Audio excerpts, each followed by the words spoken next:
আসসালামু আলাইকুম ভিউয়ার্স, আপনাদের সকলকে এই টেস্ট অফ হোমে স্বাগতম। আজকে আমি আপনাদের সামনে হাজির হয়েছি রমজানের ইফতারের আয়োজন নিয়ে। রমজান মাসে ইফতার আয়োজন একটি গুরুত্বপূর্ণ ও আনন্দময় মুহূর্ত। এটি পরিবার, বন্ধু এবং প্রিয়জনদের সঙ্গে একত্রে উপভোগ করার একটি সময়। রমজান মাসে রোজাদারদের জন্য আল্লাহর পক্ষ থেকে দুনিয়ার বুকে শ্রেষ্ঠ উপহার হচ্ছে এই ইফতার। যে কোনো খাবার যে এত টেস্ট হয় সেটা শুধু একজন রোজাদার ব্যক্তিই জানে। ইফতারের এক গ্লাস নর্মাল সাদা পানিরও টেস্ট মনে হয় যেন জান্নাতের ঝর্ণার পানি। পানিরও যে একটা সুন্দর টেস্ট আছে সেটা শুধু একজন রোজাদার ব্যক্তিই বুঝবে। আজকে আমি আপনাদের সাথে গ্রামীণ সুন্দর একটি ইফতারির পরিবেশ শেয়ার করব। আজকে স্পেশালভাবে কোনো রেসিপি শেয়ার করব না, শুধুমাত্র ইফতার আয়োজনের পরিবেশটা শেয়ার করব। আজকে আমি ইফতারের জন্য কয়েক রকম ভাজা পোড়া বানাচ্ছি। তবে আমি ইফতারিতে ভাজা পোড়া একদমই পছন্দ করি না। ভাজা পোড়া বলতে আমাদের ইফতারিতে থাকে শুধু পটল পাতার বড়া ও ছোলা। তবে আজকে একটু ঘটা করে ইফতারিটা করছি, তাই ভাজা পোড়াটা রেখেছি। আজকে আমি যে সব ভাজা পোড়া বানাচ্ছি সেগুলো হলো বাঁধাকপির পাকোড়া, পটল পাতার বড়া, পেঁয়াজু, বেগুনি আর বাকি থাকলো মিষ্টি কুমড়া। এটার নাম কি দেয়া যায়? বেগুনি যেমন বেগুন দিয়ে ভেজেছি তাই এর নাম হয়েছে বেগুনি, আর মিষ্টি কুমড়া দিয়ে ভাজলে তাহলে নাম হচ্ছে মিষ্টি কুমড়ারি, না কি বলেন? আর এই নামটা কেমন হয়েছে কমেন্টে অবশ্যই জানাবেন। প্রথমেই আমি বাঁধাকপির পাকোড়াগুলো ভেজে নিয়েছি। বাঁধাকপির পাকোড়ার জন্য আমি নিয়েছি চিকন চিকন করে কেটে নেওয়া বাঁধাকপি, বেসনের আটা, অল্প কিছু গোটা কাঁচা জিরা, হলুদ, ভাজা জিরার গুঁড়ো, মরিচ গুঁড়ো, লবণ, মরিচ কুচি ও সামান্য পেঁয়াজ কুচি। এরপর সবগুলো শুকনো অবস্থায় মিশিয়ে সামান্য পরিমাণ পানি দিয়ে শুকনো শুকনো করে মেখে নিব। এরপর তেলে ভেজে নিলেই পাকোড়া রেডি। তারপর আমি ভেজে নিয়েছি পটল পাতার বড়া। পটল পাতার বড়া বানানোর জন্য ভিজানো মটর ডাল, পটল পাতা, কয়েক কোয়া রসুন, কাঁচামরিচ ও জিরা একসাথে বেটে নিয়ে বাটা ডালটায় স্বাদ মতো পেঁয়াজ কুচি দিয়ে ভেজে নিলেই পটল পাতার বড়া রেডি। তবে পটল পাতার বড়ায় পেঁয়াজ কুচি বেশি দিলে খেতে বেশি মজা লাগে। এখন ভেজে নিচ্ছি আমি পেঁয়াজু। আর এই পেঁয়াজু বানানোর জন্য নিয়েছি আমি বেসনের আটা, কাঁচামরিচ কুচি, 2 মুঠ মতো পেঁয়াজ কুচি, হলুদ গুঁড়ো, শুকনো মরিচ গুঁড়ো, জিরা গুঁড়ো ও স্বাদ মতো লবণ। এখন সবগুলো উপকরণ একসাথে মেখে সামান্য পরিমাণ পানি দিয়ে শুকনো শুকনো করে মেখে নিয়ে তেলে ভেজে নিলেই পেঁয়াজু রেডি। এখন শুধু বাকি থাকলো বেগুন ও বেগুনের বান্ধবী কুমড়ানি।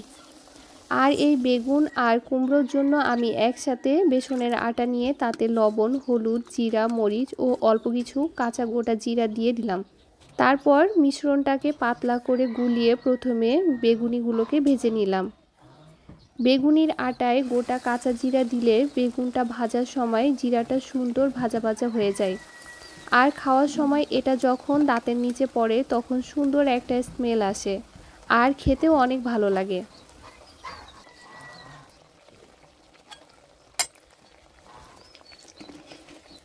বেগুনিগুলো ভাজা হয়ে গেলে তারপরে আমি কুমড়োগুলো ভেজে নিব। আজকে আমি পটল পাতার বড়া ছাড়া যে 4 ধরনের ভাজা পোড়া বানিয়েছি এর সবগুলোতে সামান্য পরিমাণ চালের আটা দিলে ভাজাগুলো অনেক মুচমুচে হতো, কিন্তু আমার হাতের কাছে ছিল না তাই দেয়া হয়নি। তবে ভাজা পোড়াগুলো খেতেও খারাপ হয়নি। কিন্তু অনেক তাড়াহুড়োর মধ্য দিয়ে ভাজাভাজির কাজগুলো শেষ করলাম, কারণ মাগরিবের সময় ঘনিয়ে আসছে। এখন আমি ফলমূল যেগুলো কাটাকাটির আছে সেগুলো কেটে নিব। তাই প্রথমেই আমি গাছ থেকে একটা পেয়ারা পেড়ে নিব। এই পেয়ারাটা এত পরিমাণ মিষ্টি, আর পেয়ারার ভিতরে বিচি নেই বললেই চলে, সবগুলো শাঁস। এই পেয়ারাটার নাম হচ্ছে সিডলেস পেয়ারা। পেয়ারাটা কাটা হয়ে গেলে আমি একে একে শসা, আনারস, তরমুজ এই সবগুলো কেটে নিব। আমি সব কিছুই অল্প অল্প করে কেটে নিয়েছি, কারণ ইফতার আইটেম অনেকগুলোই হয়েছে, আর ইফতারে একসাথে এত কিছু খাওয়াও যায় না। গত বছরের তুলনায় এ বছরের তরমুজগুলো বেশ পাকা ও মিষ্টি, এবং দামটাও প্রথম অবস্থা থেকে তুলনামূলক কম।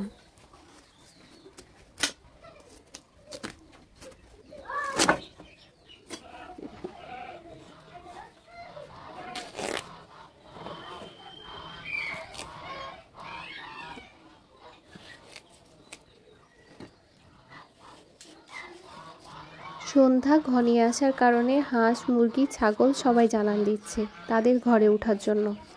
সবগুলো ফল কাটাকাটি করে আমি মাদুরের উপর এনে রাখলাম।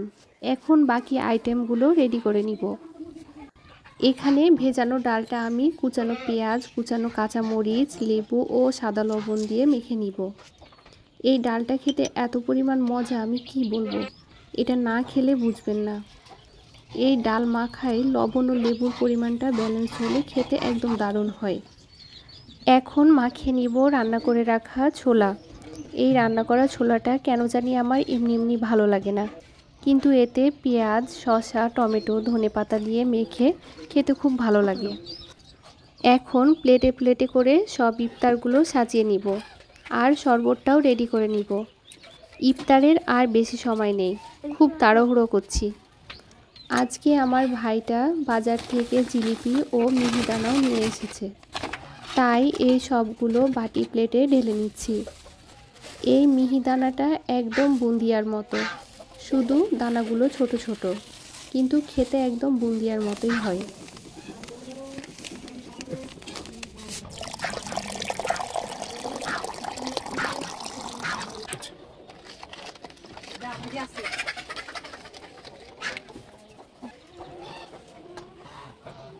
আর এই প্লেটটা সাজিয়ে নিচ্ছি আমার এক বড় আম্মুর জন্য। খুব তাড়াহুড়ো করছি, কারণ মসজিদের মাইকে বলে দিয়েছে আর মাত্র 10 মিনিট বাকি রয়েছে। অবশেষে আমার ইফতারের আয়োজন কমপ্লিট।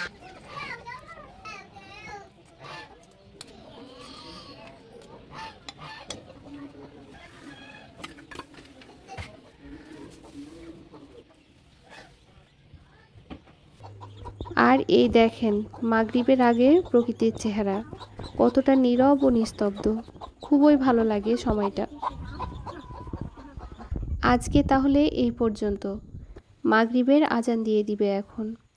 আর আপনারা সবাই ভালো থাকবেন, সুস্থ থাকবেন। আর আমার ভিডিও যদি আপনাদের ভালো লেগে থাকে তবে লাইক, কমেন্ট, শেয়ার এবং সাবস্ক্রাইব করে আমার পাশে থাকবেন এবং আপনাদের মূল্যবান মতামত কমেন্টে জানাবেন। এতে করে আমি নতুন নতুন ভিডিও বানাতে উৎসাহ পাবো। আসসালামু আলাইকুম।